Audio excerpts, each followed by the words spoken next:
Okay, conjugation with amino acids. Conjugation with cysteine.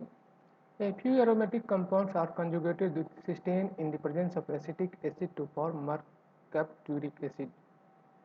Bromobenzene is conjugated with cysteine in presence of acetic acid to form bromophenyl mercapturic acid. Naphthalene is conjugated with cysteine in presence of acetic acid to form methyl mercapturic acid. Conjugation with glutamine. Phenylacetic acid is conjugated with glutamine to form phenylacetylglutamine. This reaction is important in patients of phenylketonuria since excess of phenylacetylglutamine is excreted in urine that imparts a mossy odor of the urine. Conjugation with glutathione. Glutathione is gamma-glutamyl cystinyl glycine is a tripeptide consisting of glutamic acid, cysteine and glycine. Glutathione is commonly abbreviated as GSH because of the sulfhydryl group of its cysteine, which is the main part, business part of the molecule.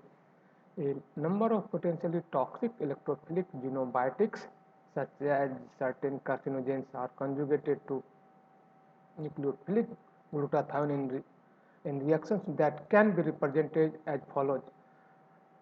R and glutathione converted to RSG, where R is electrophilic xenobiotic.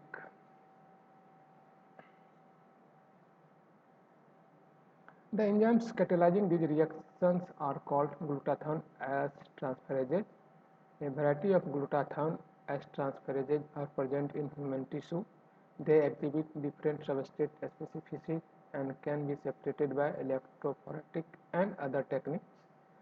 If the potentially toxic xenobiotics were not conjugated to GSH, they would be free to combine covalently with DNA, RNA or cell protein and could thus lead to serious cell damage. Glutathione is therefore an important defense mechanism against certain toxic compounds such as some drugs and carcinogens.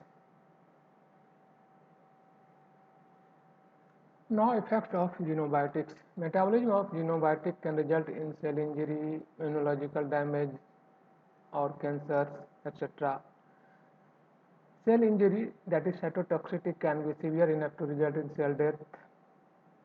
These macromolecule target include DNA, RNA, and protein.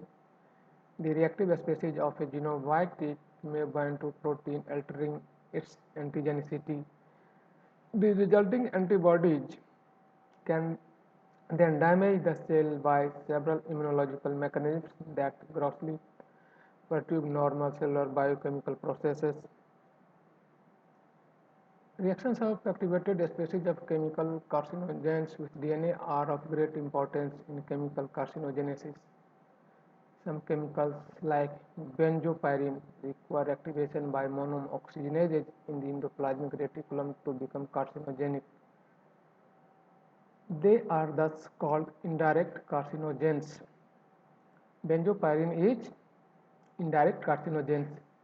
The product of action of certain monooxygenases on some procarcinogen substrate are epoxides. Epoxides are highly reactive and mutagenic or carcinogenic or both. Epoxide hydrolase like cytochrome P450 acts on these compounds, converting them into much less reactive dihydrodiols compound. Now, summary of the xenobiotic. Xenobiotics are chemical compounds foreign to the body such as drugs, food additives and environmental pollutants. Xenobiotics are metabolized in two phases. The major reactions of phase 1 is hydroxylation catalyzed by a variety of monooxygenases, also known as cytochrome P450s. In the phase 2, the hydroxylated species are conjugated with a variety of hydrophilic compounds such as glucuronic acid, sulfate, or glutathione. The combined operation of these two phases of reactions renders lipophilic compounds into water-soluble compounds that can be eliminated from the body. Xenobiotics can produce a variety of biological effects. including pharmacological responses, toxicity, immunological reactions, and cancers. Thank you. Thank you.